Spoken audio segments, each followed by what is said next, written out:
Assalamualaikum warahmatullahi wabarakatuh. Selamat malam untuk kelas 2. Hari ini kita bertemu dengan pertemuan yang kedua. Kita masih melanjutkan materi yang kemarin, modul 6, unit 2. Sebelumnya, saya ucapkan terima kasih bagi yang sudah mengerjakan.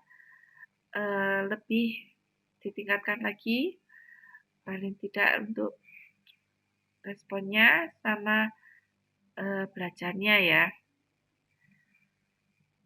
Lanjut.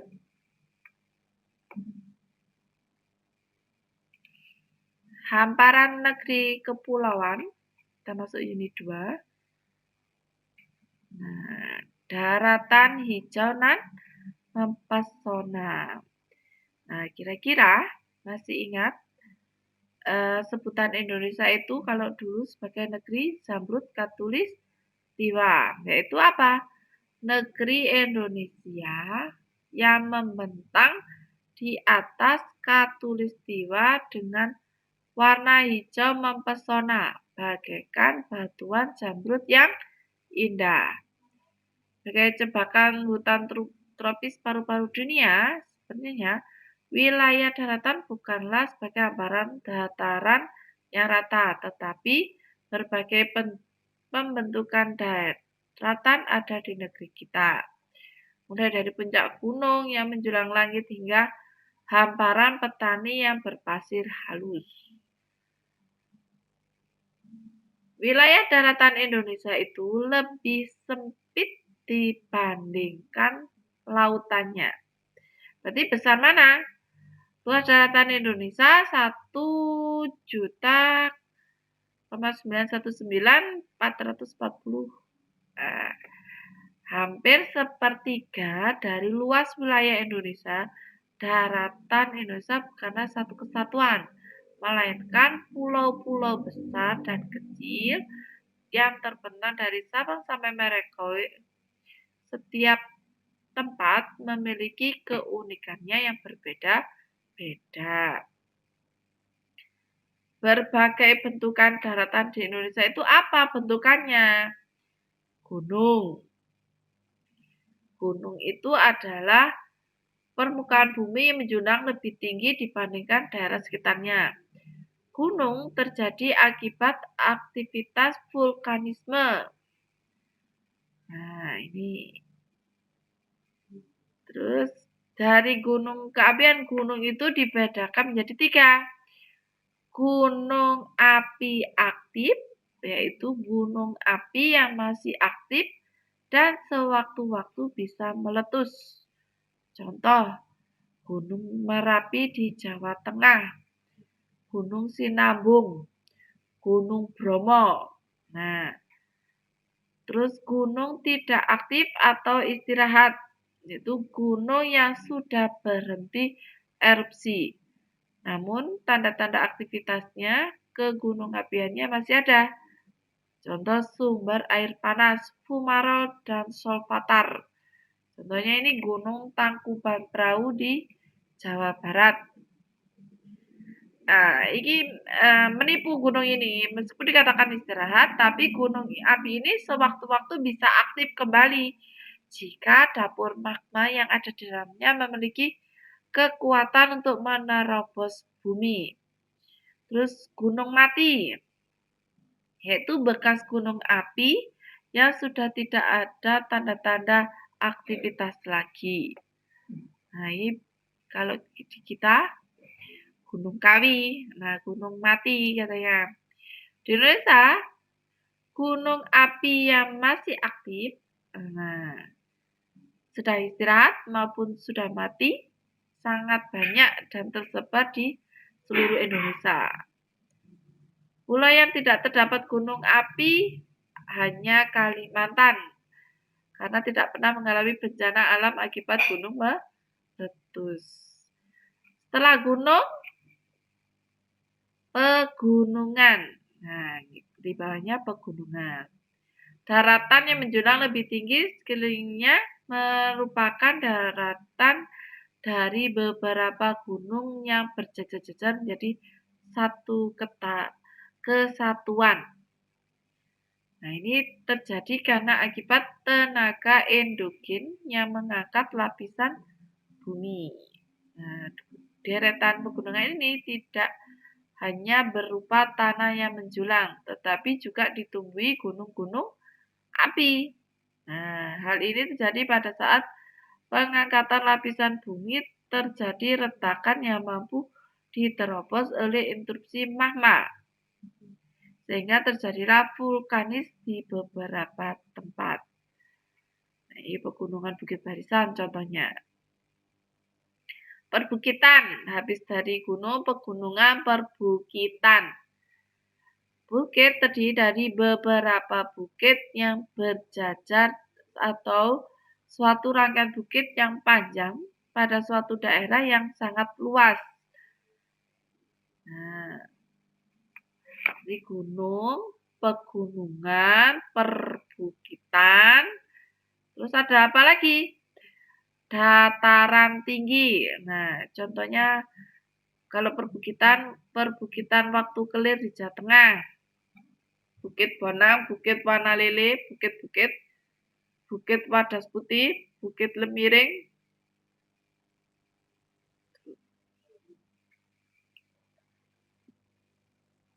Dataran tinggi, daerah datar pada permukaan bumi di mana punya ketinggian lebih dari 500 meter di atas permukaan air laut. Nah, contoh dataran tinggi Dieng di Jawa Tengah.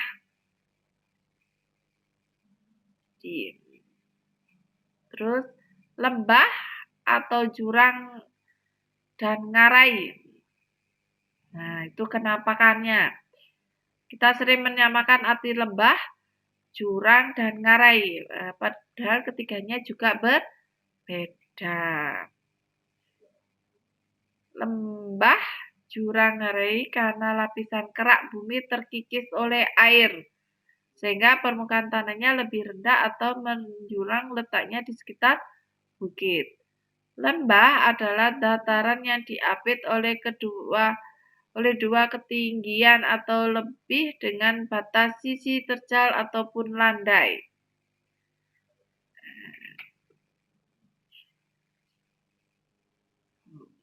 Dataran rendah.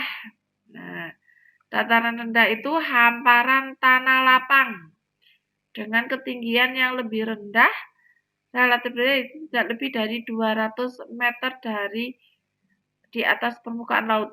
Nah, dataran rendah merupakan dataran aluvial, dataran yang terbentuk oleh proses sedimentasi sungai. Tanahnya subur, sehingga banyak dimanfaatkan untuk daerah pertanian. Nah, kemajuan zaman berubah fungsi dataran rendah karena daerahnya yang datar, maka cocok untuk kawasan industri dan perdagangan. Jadi kenampakannya tadi ada 6. Gunung, pegunungan, perbukitan, dataran tinggi, lembah atau jurang atau ngarai, dan dataran rendah. Nah, kalau kalian sudah paham, mari kita lanjut. Samudera biru mengelilingi negeri. Kalau sudah bilang samudera, berarti berhubungan dengan laut. Nah, luas laut Indonesia sekitar berapa? 3 juta sampai 3.273.810 km persegi. 2/3-nya dari seluruh wilayah. Nah, apa saja yang ada kekayaan alam di lautan? Kita bahas di sini. Apa yang pertama? Kalau berhubungan laut berarti mesti ada apa? Ikan. Ya. Ikan merupakan hasil utama dari laut. Nelayan menangkap ikan setiap hari. dan juga tidak pernah habis. Nah, berbagai jenis ikan di situ.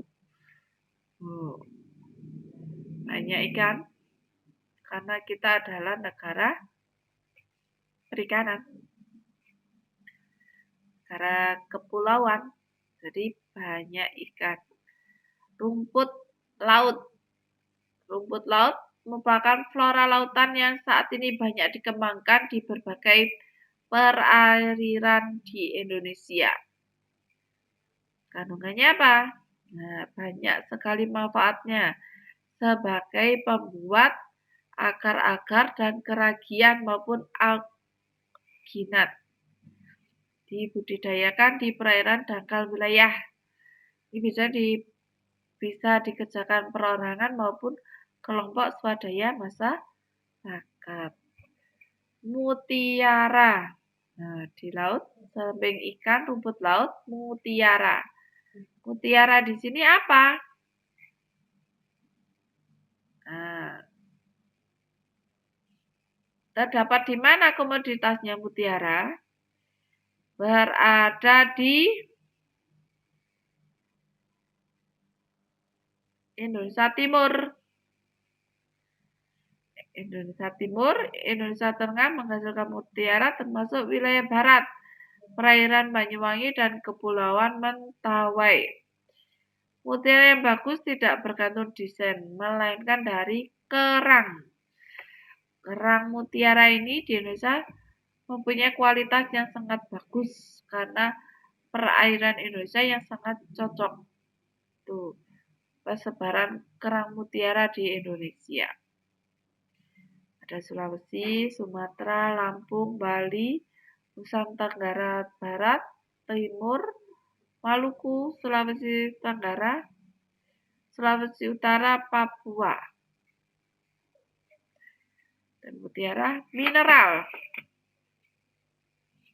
Mineral yang paling banyak dihasilkan dari lautan Indonesia adalah garam.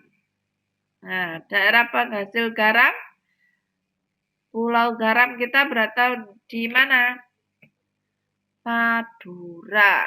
Nah, Indonesia itu memiliki garis pantai yang potensial untuk menghasilkan garam. Termasuk pulau garam itu Pulau Madura, Cirebon dan Indramayu, termasuk Rembang, Jawa Tengah. Barang tambang, Indonesia genangan dataran rendah yang pada zaman glasial, pengaruh gerakan tektonik, terjadinya jebakan tambang di lautan Indonesia. Jebakan tersebut terkonsentrasinya barang tambang seperti minyak bumi. Banyak perusahaan pertambangan minyak bumi yang mengebor di lepas pantai. Demikian juga barang tambang hasil endapan. Contohnya apa? Timah, nikel, dan emas. Pesona alam. Nah, pesona alam ini ya pantai atau laut. Nah, keindahan apa di situ? Pesona laut. Nah, labuan apa? Siapa yang pernah ke laut? Kalau di kita yang terkenal jalur lintas selatan. Hamparan pasir putih mempesona. Nah, gelombang tinggi, ombaknya, wisata bawah laut, diving, renang. Nah, itu Raja Ampat, wisata bawah laut yang mempesona. Nah, banyak ya. Nah, kalau kalian sudah paham apa hamparan negeri, kepulauan yang dibahas, daratan, dan samudra. Samudra itu lautan, kalau daratan apa saja? Gunung. Kenampakannya? Pegunungan, perbukitan, dataran tinggi, lembah, dataran rendah. Kalau samudra, kenampakannya apa? Rumput laut, ikan. Nah, kekayaan itu apa? Ikan, rumput laut, mutiara, mineral, barang tambang dan pesona alam. Nah, sudah? Sudah. Latihan soal unit 2 dikerjakan. Jawabannya bisa dikumpulkan di saya, nomor pribadi saya. Sekian dulu.